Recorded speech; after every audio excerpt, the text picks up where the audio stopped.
Assalamualaikum warahmatullahi wabarakatuh. Nama saya Jamaluddin Septian, NPM 2020 43500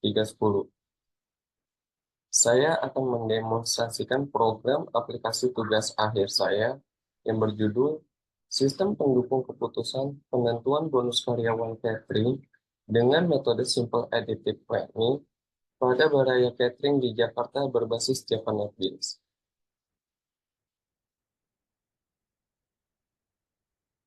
Ini adalah tampilan awal dari aplikasi penentuan bonus karyawan catering menggunakan metode Simple Additive Planning pada Baraya Catering. Di sini terdapat dua field, yaitu username dan password. Kita akan menginputkan username dengan admin dan password admin. Jika sudah, kita klik login. Ketika kita klik login, dan jika username dan password benar, maka ada keterangan login berhasil. Kita langsung klik OK. Selanjutnya di sini terdapat tampilan dashboard dengan output total karyawan, nama karyawan peringkat pertama, dan bonus karyawan peringkat pertama. Selanjutnya kita langsung ke data admin. Di data admin atau form admin, kita akan melihat ada inputan atau field dengan ID admin, nama, username, dan password. Di sini kita akan mencoba memasukkan nama dengan James B, username kita coba menggunakan James B 123, passwordnya 123. Jika sudah, kita klik tombol simpan.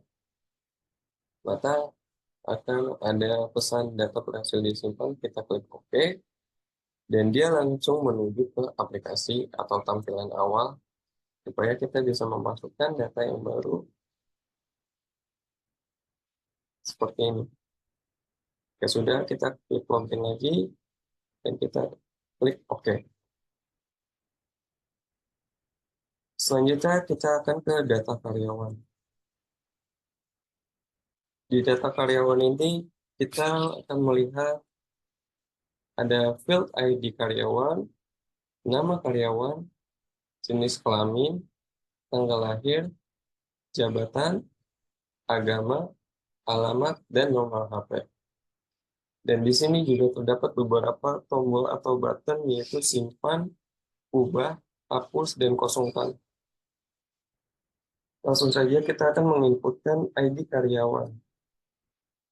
Kita akan menginput ID karyawan, misalnya seperti ini.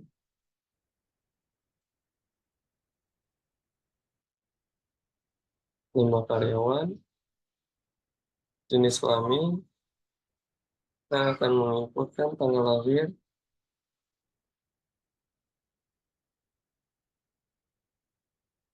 dan kita akan menginputkan jabatan. Selanjutnya kita akan menginputkan kolom agama,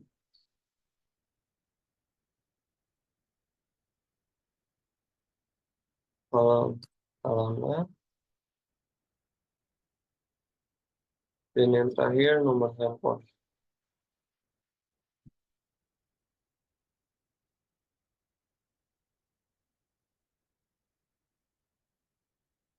Jika sudah, kita klik simpan, dan data berhasil disimpan. Kita klik OK.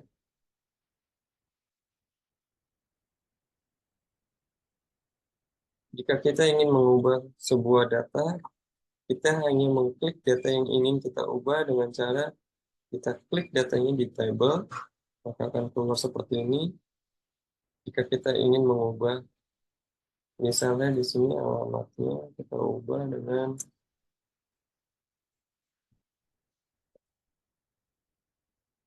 sudah, kita klik ubah. Data berhasil diubah, dan di sini akan berubah datanya. Selanjutnya kita ke data bobot. Di form data bobot, kita akan melihat kriteria-kriteria yang digunakan dalam tugas akhir ini. Itu ada kinerja dengan atribut benefit, yang kedua ada kedisiplinan dengan atribut benefit, yang ketiga ada lama kerja dengan atribut benefit, yang keempat ada tingkat kehadiran dengan atribut benefit, dan yang terakhir ada efisiensi waktu dengan atribut benefit. Ini adalah nilai-nilai yang digunakan dalam tugas akhir saya. Di sini ada nilai kriteria kinerja 0,3 atau sama dengan 30%, ada kedisiplinan dengan nilai 0,25 sama dengan 25%, lama kerja yaitu 0,2 sama dengan 20%, tingkat kehadiran dengan nilai 0,15 atau sama dengan 15%, dan yang terakhir ada efisiensi waktu dengan nilai 0,1 atau sama dengan 10%. Selanjutnya kita akan ke data alternatif. Di data alternatif ini terdapat beberapa field yang harus kita isi. Pertama-tama kita akan mencari ID karyawan yang sudah kita buat sebelumnya. Misalnya, kita akan memasukkan ID karyawan 12. Maka, dia langsung muncul data ID karyawan 12 dengan nama Agung Fahmi. Di sini kita akan memasukkan nilai-nilai kriteria yang sudah kita tentukan. Kinerja kita akan memasukkan nilai 4.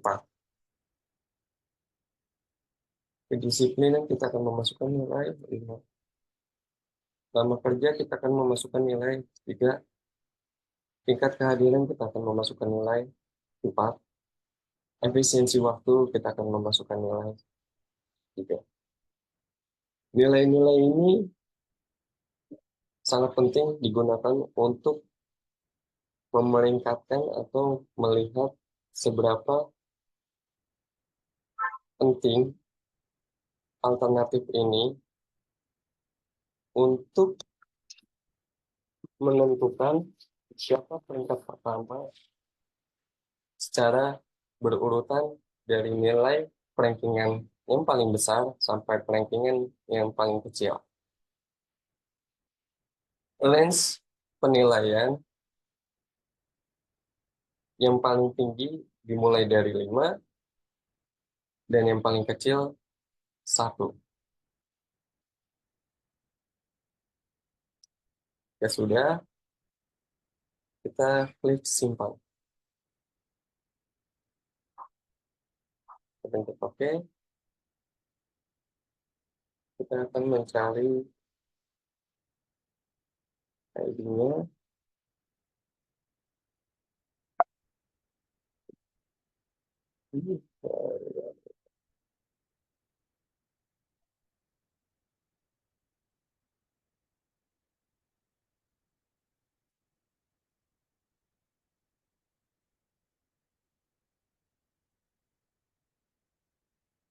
Selanjutnya, kita akan ke data peringkat.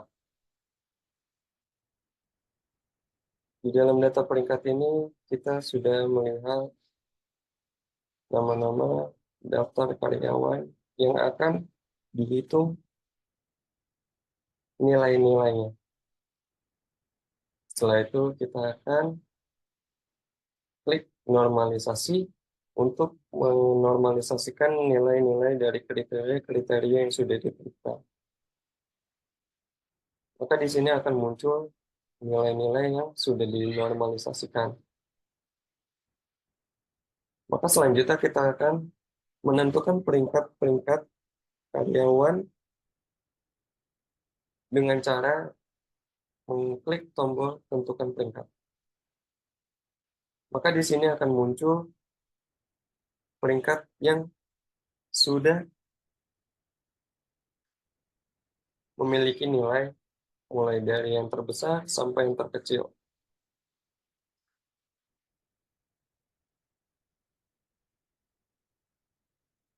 Dan inilah nilai-nilainya.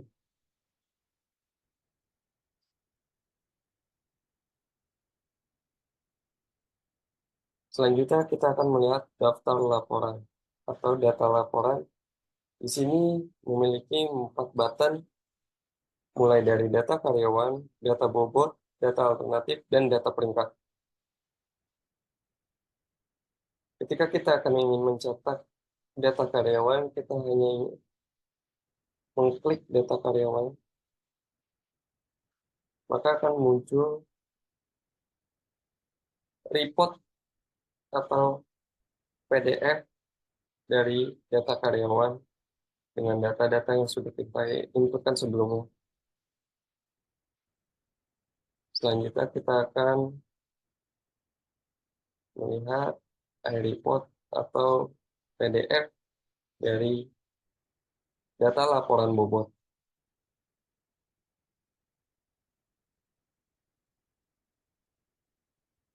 Selanjutnya kita akan melihat data alternatif.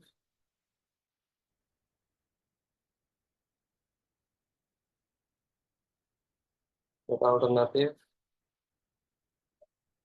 yang kita sudah buat atau kita tentukan di dalam data alternatif dengan memiliki kolom ID alternatif, ID karyawan, nama karyawan, C1, C2, C3, C4, C5.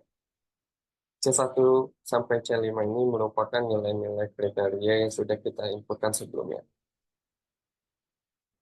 Dan yang terakhir kita melihat data peringkat.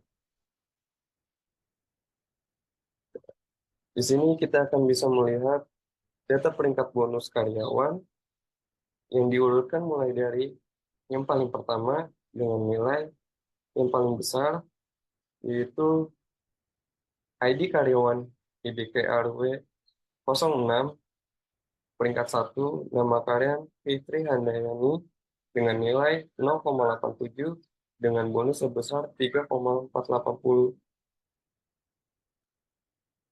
Rp3.480.000 dan seterusnya. Kita akan bisa melihat di dashboard datanya akan berubah sesuai dengan inputan-inputan yang sudah kita inputkan sebelumnya. Baiklah, begitu saja aplikasi yang ingin saya demonstrasikan. Kurang lebihnya mohon maaf. Assalamualaikum warahmatullahi wabarakatuh.